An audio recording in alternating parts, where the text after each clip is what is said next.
Monsieur le Président de Paris-Île-de-France, capitale économique, cher Christian Nibourel, Monsieur le Président de la Chambre de commerce et d'industrie de Paris-Île-de-France, cher Didier Kling, Mesdames et Messieurs les parlementaires, Mesdames et Messieurs les ambassadeurs, Mesdames et Messieurs les maires, les élus des collectivités territoriales, Mesdames et Messieurs, je crois que la réunion aujourd'hui de Global Citymakers à Paris est intéressante parce que la dynamique de la métropolisation des grandes métropoles mondiales qui s'est beaucoup accélérée depuis 10-15 ans, qui va encore s'accélérer, encore simplifier, est typiquement révélatrice de toutes les opportunités et aussi de certains risques de notre époque. Les opportunités sont évidentes et je crois que l'essor très grand, avec toutes les questions que ça pose, en est le signe. C'est un signe d'attractivité. On a besoin aujourd'hui d'une concentration pour certains sujets, pour l'innovation, de différents types de ressources et notamment de ressources humaines. Aujourd'hui, la différence économique se fait de plus en plus sur l'innovation, la valeur ajoutée se fait sur l'innovation, et donc la capacité à travailler en réseau, mais aussi en proximité, avec un foisonnement de ressources, est devenu un accès essentiel.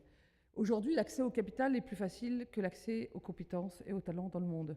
Et ça contribue à la métropolisation, puisque on a du coup l'attraction, on l'a bien vu. Je dirais la Silicon Valley, c'est une vieille histoire déjà, mais finalement c'est déjà le début de la métropolisation, ce qui a pu se passer à Sydney, à Hong Kong ou à Singapour est du même ordre. Et ça traverse tous les continents, ça traverse toutes les villes. En France, on a l'avantage et la particularité d'avoir une ville exceptionnelle, qui est Paris. On a d'autres villes exceptionnelles, mais on a une très grande capitale, ce qui est évidemment un atout majeur, et on le voit bien dans l'attractivité de la France. Une fois qu'on traite les sujets qui étaient des épines dans notre pied, si j'ose dire, quand on traite le code du travail, quand on traite l'impôt sur la société, quand on traite un certain nombre de freins, oui, on arrive à augmenter l'attractivité de la France et notamment de la métropole parisienne ou des grandes métropoles françaises de façon extrêmement rapide. Donc ce forum qui a pour vocation de traiter toutes les opportunités, mais aussi toutes les problématiques nouvelles que pose la question de l'échelle et de la rapidité d'évolution, que ce soit en matière de logement, de transport, de travail ce matin, d'éducation, de ressources fiscales. Enfin bref, tous les sujets sont posés, me paraît très important parce qu'il faut cette vue holistique et territoriale pour pouvoir répondre aux questions. Mais vous comprendrez que en tant que ministre du Travail, j'insisterai surtout sur un point. Qu'est-ce que ça bouleverse dans le monde du travail et quels sont les défis que nous avons par rapport à ce sujet? Le premier bouleversement, c'est qu'effectivement, l'unité, il y a quelque chose dans l'avenir du travail qui change, qui n'est pas lié aux grandes métropoles et qui va accélérer la métropolisation.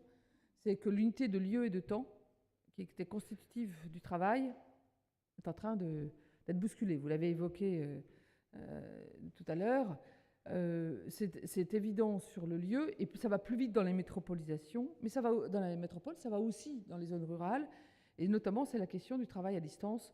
Et pour cela, nous avons pris une avance en France. Dans les ordonnances travail, nous avons intégré le droit au télétravail, quasiment universel, sauf quand le métier ne l'empêche, évidemment des métiers où il faut la proximité physique, et ça va de pair avec le sujet des espaces partagés. Parce que le travail, ça n'est pas qu'une tâche rémunérée, c'est aussi, pour être efficace, c'est aussi un engagement et c'est aussi du lien social. Et on voit bien que le croisement changement technologique et métropolisation va de pair, puisque qu'est-ce qui est en train de se passer, et c'est une très bonne chose, nous l'encourageons, c'est en même temps que le télétravail est en train de se répandre très vite, et il répond à une partie des problématiques de transport, parce qu'il y a beaucoup de personnes en métropole qui passent 2, 3, 4 heures de transport par jour. C'est du temps qui n'est pas du temps personnel, c'est pas du temps de travail, c'est du temps coûteux à la collectivité. C'est simplement une nécessité du travail, mais c'est un temps sans valeur ajoutée, et c'est un temps plutôt de contraint pour tout le monde. Et quand on interroge les Français, 60% veulent travailler en télétravail. Donc c'est une révolution, et donc c'est pas que les jeunes de 20-30 ans. Alors c'est les conjoints en zone rurale, c'est les habitants des métropoles, et c'est de façon plus générale une évolution aussi sur la personnalisation des manières de travailler. Alors ça ne veut pas dire travailler tout le temps, à tout moment. Je crois que d'ailleurs Accenture avait je ne sais pas si c'est pas la première entreprise en France qui avait fait un accord sur le droit à la déconnexion, qui me paraît très sage parce que je pense qu'aujourd'hui, il faut trouver l'équilibre entre ce qui est la connexion et la déconnexion. Et on ne peut pas imaginer un monde où le travail serait disponible pour la même personne 24 heures sur 24, 7 jours sur 7. D'abord, c'est le meilleur du monde de Huxley, où personne n'en veut. Mais de toute façon, c'est totalement inefficace en matière de productivité, en dehors des effets sociaux et de santé qui sont désastreux. Pourquoi ? Parce que c'est comme les sportifs, un muscle qui ne se relâche jamais, il ne se repose pas, et quelqu'un qui est connecté tout le temps, qui ne change pas et obsédé par sa politique de travail, il n'a plus de recul nécessaire aussi pour innover, pour contester, pour penser autrement, ce qui est évidemment une des valeurs du travail, c'est de pouvoir penser autrement pour pouvoir innover demain. Donc on voit bien que ces problématiques se croisent, mais je pense qu'on a les moyens de mixer et de faire de plusieurs problèmes une solution. Je reviens au sujet du travail à distance et du télétravail. Ça permet aussi d'irriguer en travail beaucoup de zones rurales, parce que beaucoup de gens peuvent travailler en zone rurale, ce qui n'est pas le cas sur un travail présentiel, très souvent. Et puis, ça permet aussi de créer des nouvelles dynamiques plus écosystémiques du travail. Il y a pas mal d'espaces partagés où on trouve côte à côte un indépendant, un salarié, un fonctionnaire de métiers différents. Et on s'aperçoit, lorsqu'ils sont bien conçus, que non seulement ils permettent évidemment d'écraser ce temps de transport immense qu'on a dans les métropoles, mais ils créent toute une série de liens.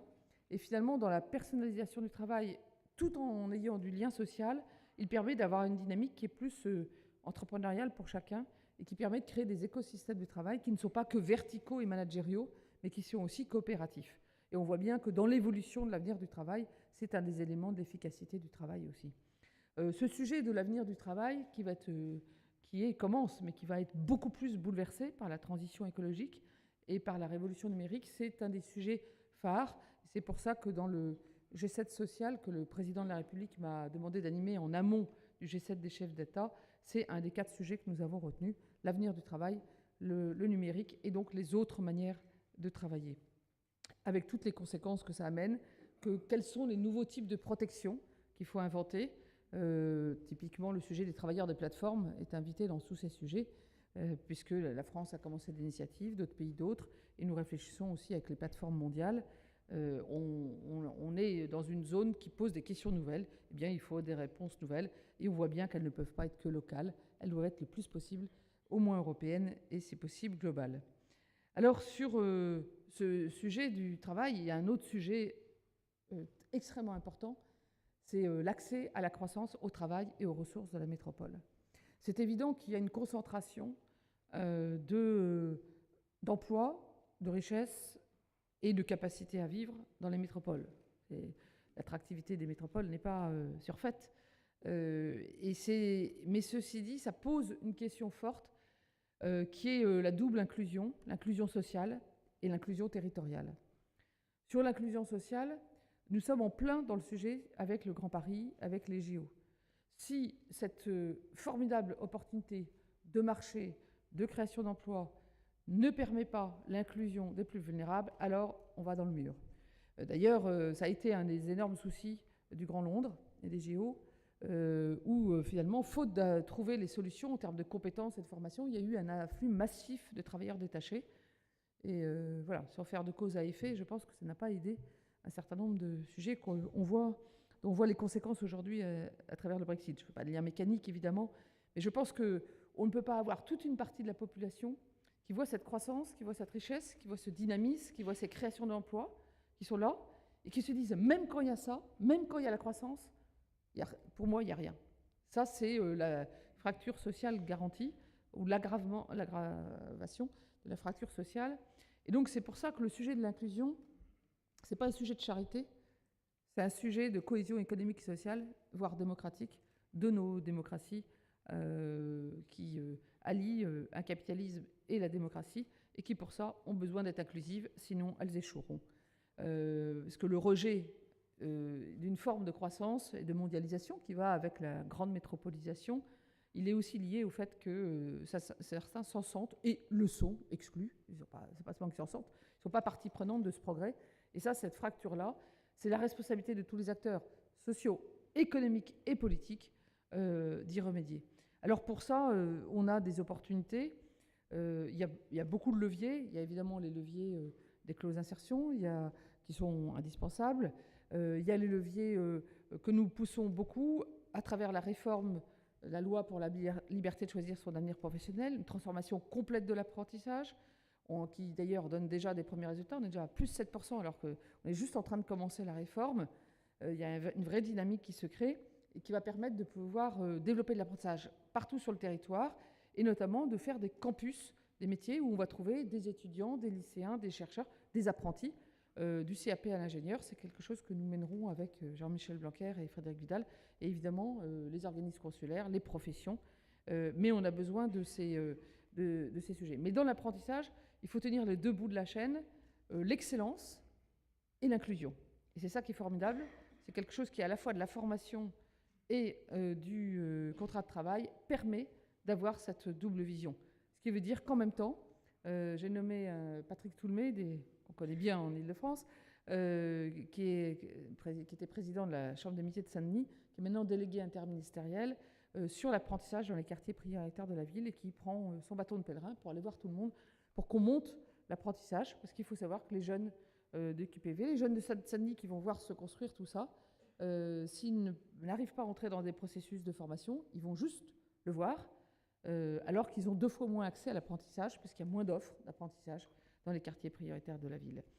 C'est la même chose sur les autres sujets, avec Thibaut Guilly, qui est président du Conseil national de l'inclusion. On est en train aussi de monter en puissance, et c'est une priorité de mon budget, tout ce qui est entreprise d'insertion et tout ce qui est entreprise adaptée, pour que aussi les personnes en situation de handicap, les personnes en situation de détresse économique et sociale, mais qui ont besoin d'un marchepied pour aller vers l'emploi, puissent l'avoir. Et puis il y a le grand plan d'investissement dans les compétences. Nous considérons avec le président de la République et le Premier ministre qu'il faut investir dans les infrastructures d'innovation et les compétences. Ça commence à l'école, mais pour au-delà de l'école, nous consacrons dans ce quinquennat 15 milliards d'euros pour former 1 million de jeunes, 1 million de demandeurs d'emploi qui puissent accéder à tout ça. Mais alors, les dispositifs publics, et je suis connaissant bien autant le secteur de l'entreprise que le secteur public, je peux vous dire que ça ne sert à rien si c'est en vase clos. Parce que, évidemment, c'est la jonction avec les entreprises qui est importante. C'est pour ça que le président de la République avait réuni en juillet dernier 100 grandes entreprises, leur demander qu'est-ce que vous faites pour l'inclusion notamment des jeunes. Tout simplement, commencer par offrir des stages de 3e à des jeunes qui n'ont pas de réseau dans les quartiers prioritaires, l'apprentissage, mais aussi le handicap, les détenus, les réfugiés. Qu'est-ce que vous faites en matière d'inclusion? Et nous sommes en train maintenant de lancer ça à plus grande échelle. Nous visons 10 000 entreprises en France, au moins 100 par département, parce qu'on les voit partout sur le terrain, des entrepreneurs qui sont prêts à contribuer, parce qu'ils ont compris que c'est non seulement bien humainement et socialement, mais que ça fait partie de l'entraînement dont on a besoin. On a besoin d'entraîner tout le monde dans cette dynamique de métropolisation. Et c'est quand même par l'éducation, le travail et l'emploi qu'on le fera le mieux. Alors, je vais parler d'une deuxième inclusion, c'est l'inclusion territoriale. Je l'évoquais avec les quartiers prioritaires de la ville. Et je pense que ce qu'on vit en France depuis 2 mois, mais qu'on observe bien dans d'autres pays aussi, c'est une véritable question. Comment les grandes métropoles peuvent être des vecteurs d'animation d'un écosystème qui est plus large? Je crois que cette question qui n'a pas encore été, elle est moins travaillée, je dirais, que les sujets de logement, de transport, ou d'assainissement ou de ressources en eau, qui sont déjà plus travaillés. C'est une des questions pour le Global City Makers. Je pense que ça pourrait être une des questions à préparer dans l'année, parce qu'on ne sait pas aujourd'hui complètement comment faire, mais c'est essentiel. Les grandes métropoles ne peuvent pas réussir seules. Même 300 métropoles, ça ne couvre pas le monde entier. Et je ne crois pas que les métropoles peuvent se développer dans un désert où les villes moyennes et les zones rurales disparaîtraient et seraient en manque de ressources. Alors là, c'est un sujet à la fois politique, évidemment, pour les gouvernements. nous nous y attelons. Il y a beaucoup de choses faites déjà, y compris dans le passé, mais on voit bien qu'ils ne sont pas à l'échelle de ce qu'il faut faire aujourd'hui. Donc ça fait partie du grand débat national. Mais je pense que les métropoles ont leur rôle à jouer parce qu'elles ont une force d'entraînement. Donc soit la force d'entraînement reste pour le périmètre de la grande métropole, soit ça permet de travailler plus en réseau et que les grandes métropoles soient à la tête de réseaux ou dans le maillage des réseaux des vecteurs d'innovation. Il y a beaucoup de domaines. Je vais prendre un exemple. Les plateaux techniques très pointus qu'on a aujourd'hui en médecine, à l'heure où on peut faire la télémédecine, ça peut irriguer un territoire extrêmement large. Je parlais du télétravail. Il y a beaucoup de sujets sur lesquels il faut évidemment trouver des moyens de développement, de continuer à le développer, les villes moyennes et les zones rurales, mais sur lesquels aussi les grandes métropoles peuvent, et donc, si j'ose dire, doivent contribuer, doivent aider. C'est en tout cas un des défis de cette mondialisation géographique qui se concentre beaucoup dans les grandes métropoles. Parce que là aussi, on ne peut pas avoir des territoires, et nous étions hier encore avec le président de la République, des territoires ruraux, qui ont l'impression que, et là c'est plus simplement une question de ceux qui ont un emploi ou qui n'ont pas d'emploi, c'est qui voient tout cet afflux, toute cette richesse, qui voient leurs jeunes partir faire les études, la grande métropole, qui ne reviennent pas. Alors, ce n'est pas tous les territoires, il y a des villes moyennes et des zones rurales qui se développent formidablement, mais globalement, il y a quand même un véritable défi. Donc, ça ne fera pas moins de métropoles, mais comment les métropoles peuvent être un peu tête de file et penser écosystème et pas penser simplement attractivité. Les deux, ça ne fera que renforcer l'attractivité, mais je pense que penser à la fois attractivité et à la fois écosystème peut amener une valeur ajoutée économique et sociale des grandes métropoles à l'ensemble de nos nations, qui sera très important. Sans vouloir être trop longue, parce que maintenant, je pense qu'il est temps de passer au débat, je voudrais dire aussi que les défis des grandes métropoles sont immenses, vous l'avez évoqué, et je pense qu'il faut vraiment, à chaque fois qu'on a un problème, regarder quel est le problème qui peut aider à le résoudre. Typiquement, le sujet de la transition écologique, si on le surajoute comme un problème, c'est très différent si on l'utilise comme une solution pour résoudre un certain nombre de problèmes de logement, de coûts du logement, d'accès à l'énergie des plus vulnérables, ou encore de l'accompagnement social de la transition écologique. Donc je crois que ce qui est intéressant dans vos travaux, bien sûr, il y a une approche un peu sectorielle par thème, mais je crois que vous veillez et vous promouvez cette approche holistique, intégrée, puisque finalement, le vivre ensemble, qui est le sujet des grandes métropoles, il ne se découpe pas en tranches, et c'est le vivre ensemble sur lequel vous travaillez, auquel vous contribuez, que vous contribuez à améliorer, et je vous en remercie.